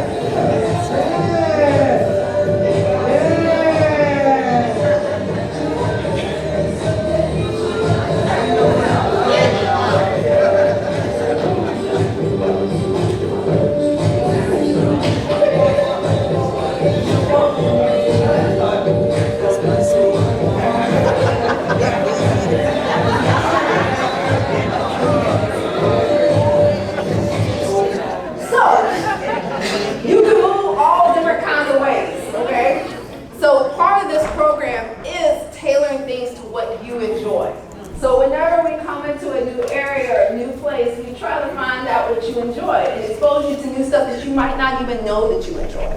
So again, like I said, our Chicago folks like. We also do motivate, and this is more of the motivational interviewing. So this is, again, my group down in Georgia. And again, we're trying to help you find the internal motivation to change, because all of us are motivated by different things. So for instance, my ladies, even though we might have been in the country, we like to get our hair done, our nails done, that was our thing. So part of the thing about, as we achieved different goals, is we increased our step counts and things like that. Part of the things we did is we raffled off manicures and pedicures. So we got to get your nails done. So we want to find what motivates you. That's our plan. And then, part of motivational interviewing, even though you're part of a group of 40 or 50 different women from all different backgrounds, we then break into a smaller group, so like something at table size, and you have a leader in that group. And that leader guides you through this entire process. So this is our team of motivational interviewers from Chicago that kind of took everybody through their team. Now, you hear me talking about different places, but we have really been doing this for a while now. We've done this in a bunch of places, and we're going to more places. So this is a tried and true method. And I like to show this map because this is a point of pride, because you can see where we've come from and where we're going. So on this, we started off in Chicago, so that was our first site. And when we started there, it was both African American women and Hispanic women. And that's when we first started. So we have had a program there, what now, 4 years? 4 years. 4 years now. And it's really exciting because the group this year is actually repeating and helped start the initial thing. So it's very, very exciting. Wade House, Georgia, we were down there. So that's my point of pride. We've also been in Watts. So we've been on the West Coast in California and did a program with the church home there. That's what Dr. Richardson was mentioning when we were out there. We actually have branched out to truly rural America. So we went to Hazard, Kentucky. And they, yes, Dukes of Hazard. But you know what? And everybody thinks one thing about what you see, because I'm going to call out Jonathan, because when I mentioned that I went to Hazard, Kentucky, he was like, ooh, Hazard. Did they have all their teeth?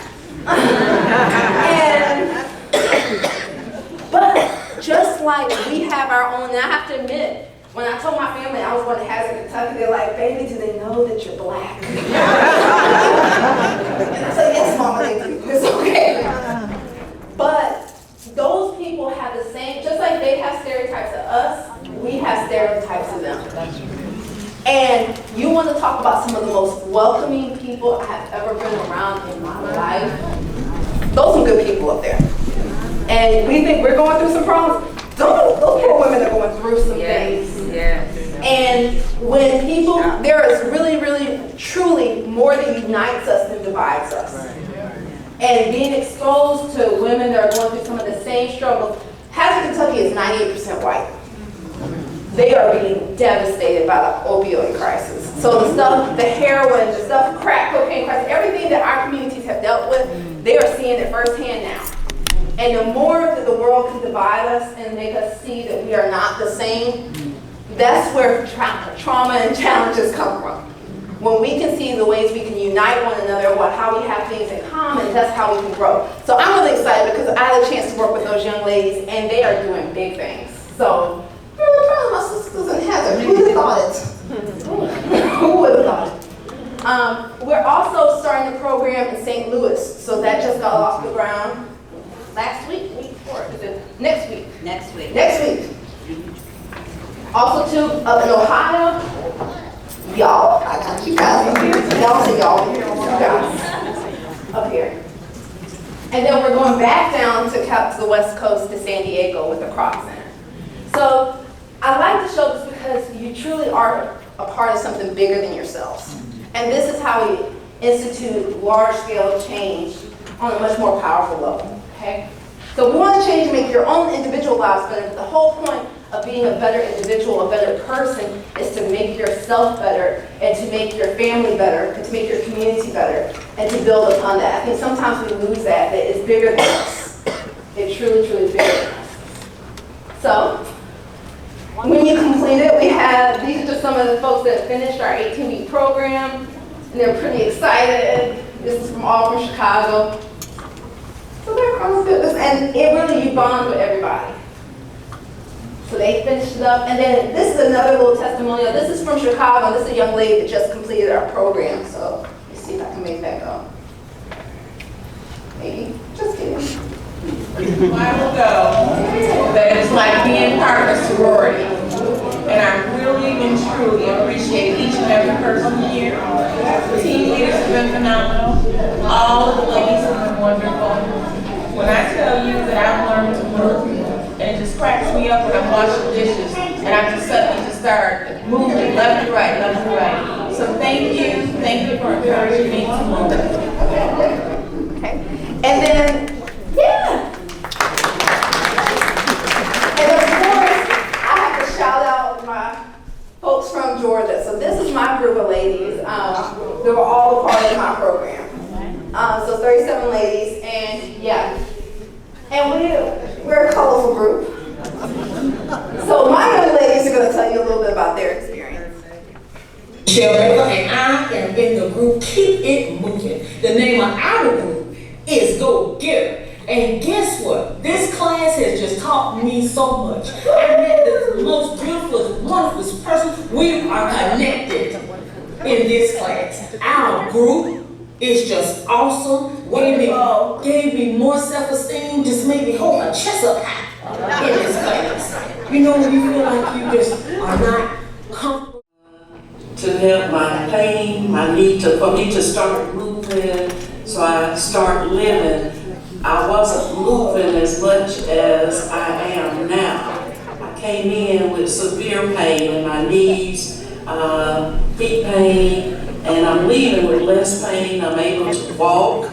Every morning I do 2 miles, get up for an hour and a half. And I'm just I feel so much better. I'm able to be more active and move more.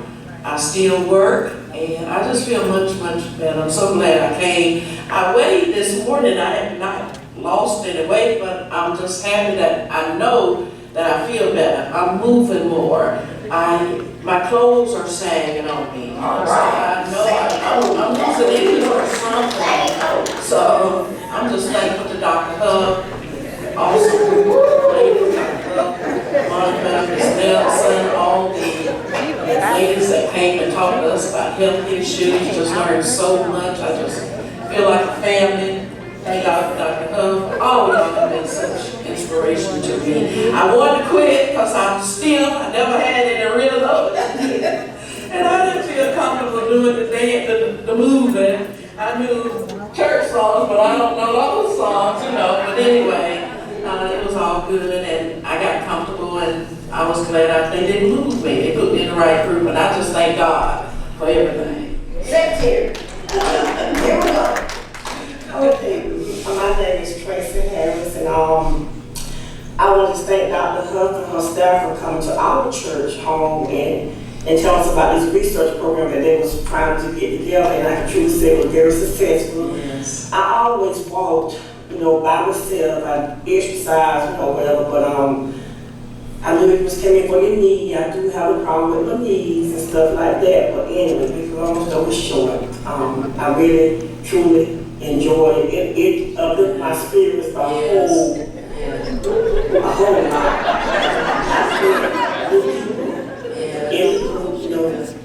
feel like a family now. And like this person say, the church songs, you do the church, you do the Exodus child, but I'm like, I can't do this stuff here, but I can truly say I learned it. I may have got all together, but I did learn it, and I'm able to do it and do moves that I didn't think I could do. Because actually, I didn't lose any in the weight, where I know I lost in inches, and that's awesome. And I just thank God for the program. I really do. It helped me emotional, spiritual. Yes. It helped me all the way around. And I got on Facebook telling people about the program. People would inbox me saying, well, who do I get in touch with? I said, well, Dr. Huff. I said, just call the office and see can you get in. But unfortunately, they couldn't get in. But it is a lot of people out there that want to be a part of this, or maybe Mel can fund it again, so keep on going, because it's very much worth it. It really is. And there are people that want to come aboard. So I thank Dr. Huff for her staff again, and just being a blessing to me, because it truly was a blessing to me.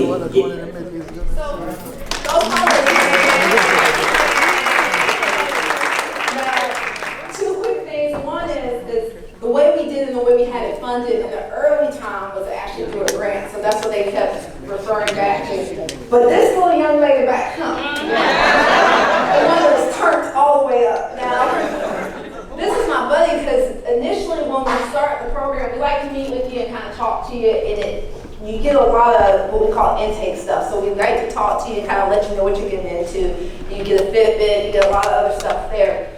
Well, when we met with her, I was questioning, like, is she going to be able to do the program? But she wouldn't make eye contact with me. She wouldn't want to talk to me. I'm like, I don't know how she's going to do with the program. And you see, 12 weeks later, I can't keep her from talking. So I say that to say this is a transformational program. So our goal is to bring bring you to, so you're at this point, and we want to bring you past that through this to something new. And give you the life skill set, give you the tools that you can use to be a better person, and then take that and share that with your family and friends. Because again, someone that's not on this tape, she was excited because she started walking 2 miles a day and then had her husband walking, her daughter walking, her granddaughter walking beforehand. That's the kind of change we're looking for. So that's our hazard, folks. Yes, the black people hazard, Kentucky. That's our team from Hazard, and they are amazing, y'all. They're really, really amazing folks.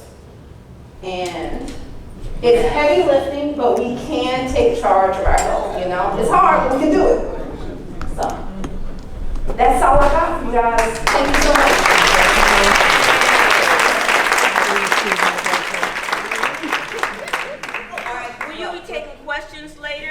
I'm the program director officially, but we have an incredible team. They're all sitting over at the table towards the back. If you'll stand up, please. The ones that are not here, let me start with those, and then I'll introduce each of them. Elizabeth Manning was here. Everybody knows her, right? Archie Manning's wife? Yeah. She had to leave to go and do something with the Manning girls. And the minister, Viora Layton Robinson, we know her. Okay, she had an appointment today. And the other person missing is Anita Middleton. I bet you don't know her from anywhere. But it's very dynamic people. Now we have, pastor secretary, for those of you who don't know who Anita is. You'll always find her somewhere close by pastor. But we have Darlene Williams-Smith. We have Dale Rasco. Is Debbie behind you? Where is she? Yes, she is. Debbie Daniels. Adele Dowdy. Sandra Price. Where is Sandra Coffin? Okay, all right. Well, Sandra Coffin, I think you know her, trustee. Her husband is Deacon Randall Coffin that gave the prayer. Okay, she's on our team. And Donna, stand up please. Donna Thomas. Okay. And then did I miss anybody else except that one right there? Okay. That one belongs to me. Valerie LeVar, she'll be helping us this summer while she's at school. And I just, thank you ladies, you can be seated. I just want to let you know that we did have a very intense 2 days of training by Viora and her team, and earlier in the month it was amazing. We left there transformed already, and I promise you that this program will change you if you'll just be a part of it and be open to it. We're here to just help guide and inspire, and it's really a great program. So I hope that all of you will consider coming. It's 18 consecutive weeks. We'll talk about it if you can't make the 18 consecutive weeks. But how many of you might be interested in coming to the program? It starts June 22nd. Okay, if you are interested, where is Chris? Chris. Okay. We're going to sit outside at the table where you signed in. So on your way out, make sure you see us at the table, and we'll just make sure to highlight your name so they know to contact you, okay? And then the last thing that I ask is, there were many that wanted to be here today that couldn't.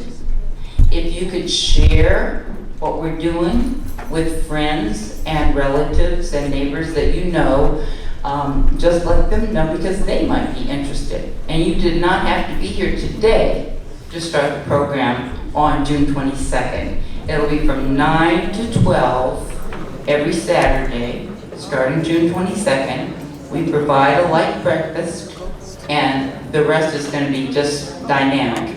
Okay? Thank you so much for coming. I appreciate you.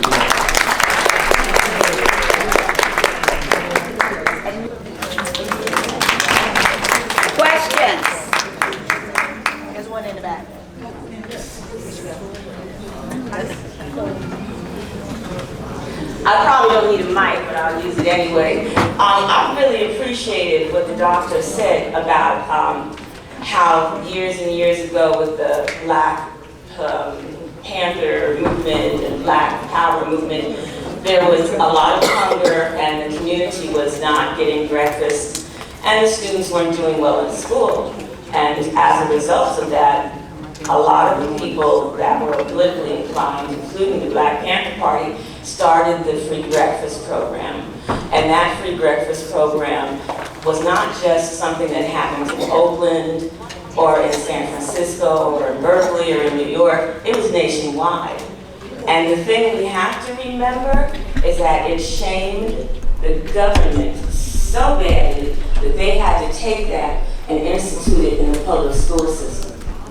So don't just think that what we're doing here is something that's nice, something that will help us, but as we go on and there's more and more attention to the positive results here, you just have no idea who has their eye on us thinking, oh, we can't have them colored folks shame us.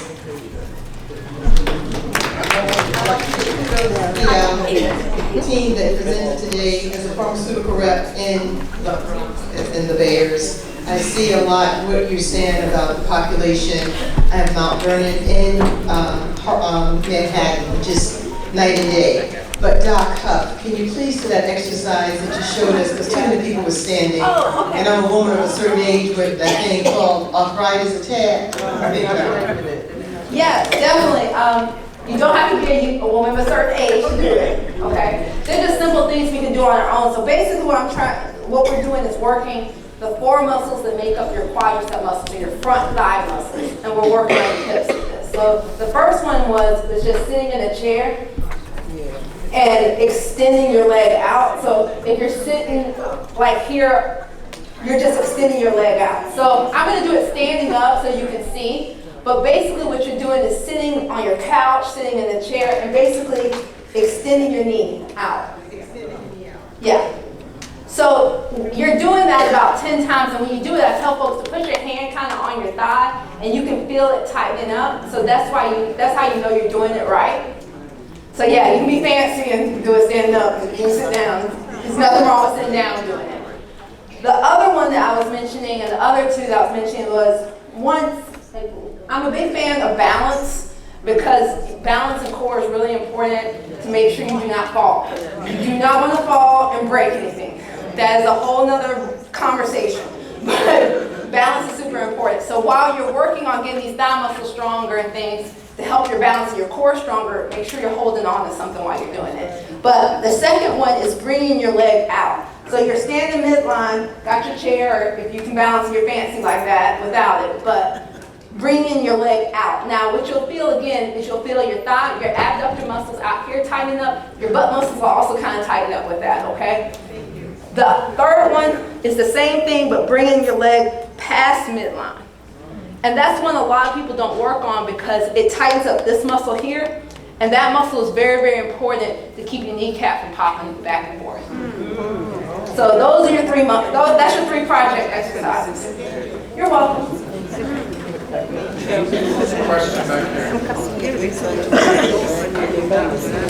I just want to clarify, is it 12 weeks or 18 weeks? Great question. It's actually 18 weeks. We did a truncated version where I was. Question up here. I had a question about shoes and knee health and bone health. Is there a correlation between like height and type of shoe and heel type, and anything to do with the impact on the knees and the bones? Because that's an issue, I think. So I'm gonna briefly mention that, because I've had to lower my heels more than I would like to. You're absolutely right. So it's the same idea of going up and down stairs. So if you're going downstairs, you'll notice if you have any knee problems whatsoever, they hurt, because you're putting more pressure across your knees. So if you think about it, the higher your heels are, the more it's like going downstairs. So again, if you do those exercises and get a little bit stronger, then we can let you wear those heels every now and then if you have the flats in your purse. So, just a thought. My name is Gwendolyn Burgess, You know, I'm a member here, and I used to live in Harlem, and I was always skinny. I'm so glad the program is coming back because I am actually a vegetarian. I need to lose this weight. And I go and exercise. I'm constantly busy, but all of a sudden the arthritis want to sit in, but no, it's not. Because I can't sit home. You know, I have to have something to do. Eat healthy. We go buy too much fried foods. We need to eat healthy. That's why we have all these diseases. If you don't eat healthy, you will catch all of these things. So that's all I want to. I'm glad you're bringing it in here because I prayed that we would have something like this. We need to stop going to the store buying all this different. And if we eat the way they want us to eat, we will spend less money in the supermarket. That's all I have to say. I have a twofold question. The first part is, do you have any suggestions for people with hip trouble? The second part of the question, do you have any literature that we can pass out as we try to explain to other people and get other people to come with us? So, I can't give too much medical advice because I'm not allowed to do that. Again, the same kind of general exercises that we talked about are knee friendly. For most people are hip friendly. So cycling, walking on level ground, things like that can help as well. Same thing about the weight. Now, as far as the materials, if you got one of those blue folders that you have in here, if you look inside those blue folders, it has some of the information about what we've talked about in here. Also, too, there's going to be some, do you all have some of the flyers? Casella has, you have Operation Change flyers, right? Yes, I do. So she also has the flyers so you can share information about the actual program. But as far as the stuff that I was talking about, some of those data points and things like that, actually the stuff that's in your folder has a lot of that in it. And you can download all that online too. And you can request it free as a hard copy online on the website too.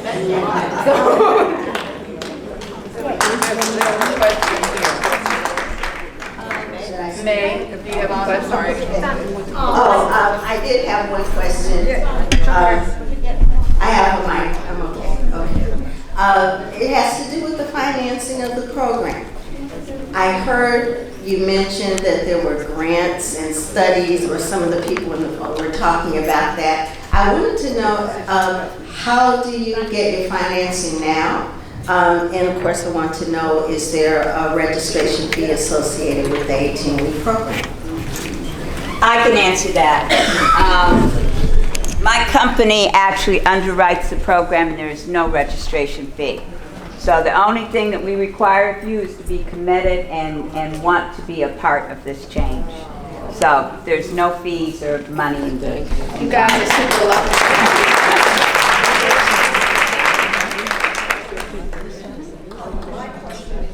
Will you be making the material available to the rest? Many of us in the room did not get the fold on the material. So will you be sending additional materials and the booklet to those of us that registered? Yes. Thank you. Thank you, May.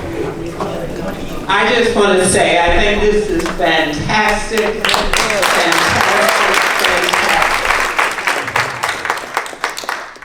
There is a program, another one coming behind this that will be in sync with this, that will be doing similar things, but as much as we can do, we will do. And I'm praying that all of us will get involved with this because it'll keep us healthy, we will lose weight, but we will become politically active in fighting for what our health is about. So I'm behind the program 100%. Just listen out because there's another one coming. Thank you.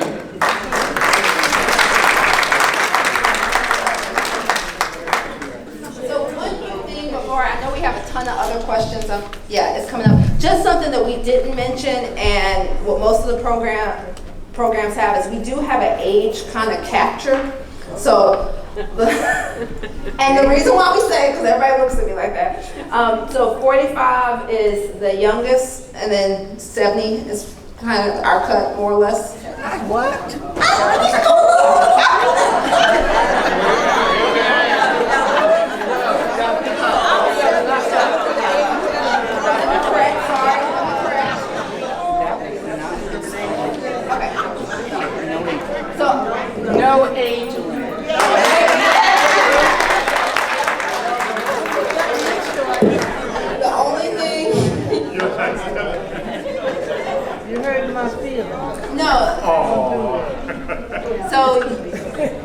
particular program is no age limit. But the rationale behind it, so just briefly, the rationale behind that is the idea of the motivational interviewing portion. Because in younger women, it's not so much the age on the older side, but in younger women, we have different issues and different ways of bonding. So the biggest part of this program, even though everybody's talking about the exercise part, everybody's talking about the educational part, that motivational interviewing portion is extremely important. And then the ability to bond in your groups. And in our programs, we've really found that having the floor for the young is actually something, we're not trying to exclude you, trust me, but the whole reason is it just is a different set of life experiences. It's just we're at different spots in our lives. That's all I was saying. Don't shoot the messenger. So my question is there designated meeting times that are associated with this commitment?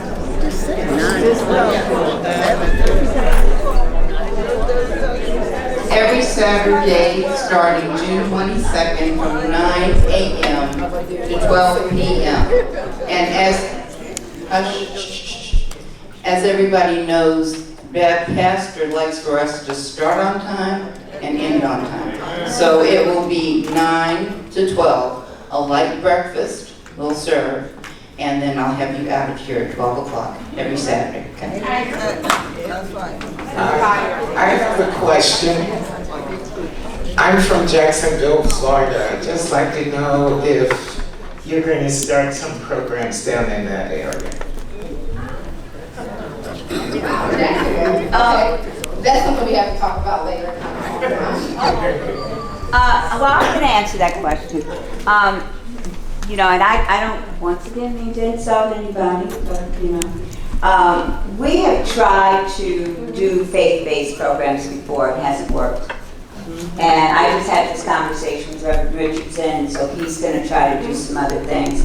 We actually looked at a program in Jacksonville. And, you know, these programs will only work if you have committed leadership. And I'm just being honest with you. You've got to have the leadership that is committed to it and wants to do it for their congregations and their communities. So, to answer your question, I wouldn't be adverse to that, but I've learned that lesson, that if it doesn't start here, then it just fades out. So. I am 89 years of age. I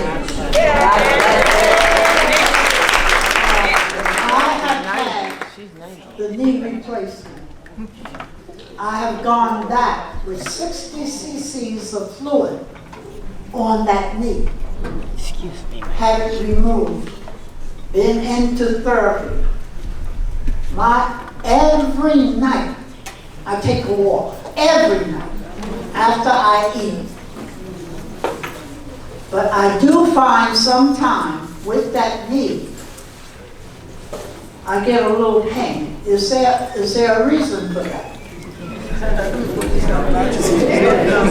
There could be multiple reasons for that, but unfortunately, without seeing inside your body, and my X-ray vision is not working today, I can't tell you for sure. I can't tell you for sure, ma'am. I'm sorry. I would have to be able to X-ray, and I can't do that. So I'm sorry. Let us pray.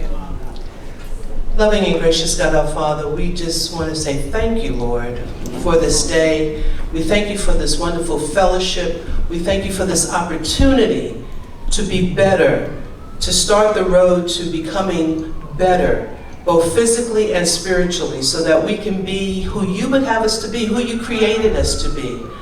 Now, Lord, we just thank you for all who are present, those who had to leave, those who were not able to join us. And we thank you, Lord, for this organization that has brought Operation Change to us here at Grace. Now, Lord, as we leave, we pray for traveling mercies for everyone. And again, we just want to thank you for all the ways that you show up in our lives. And we pray, Father, that as we move forward with this program, you will bring those to us. You said, build it and they will come. And so it is here, and we're asking that all who have a willing heart to want to be better, that they will join us in this effort These and all other blessings and prayers we ask in the name of our Lord and our Savior, Jesus Christ. Amen. Amen.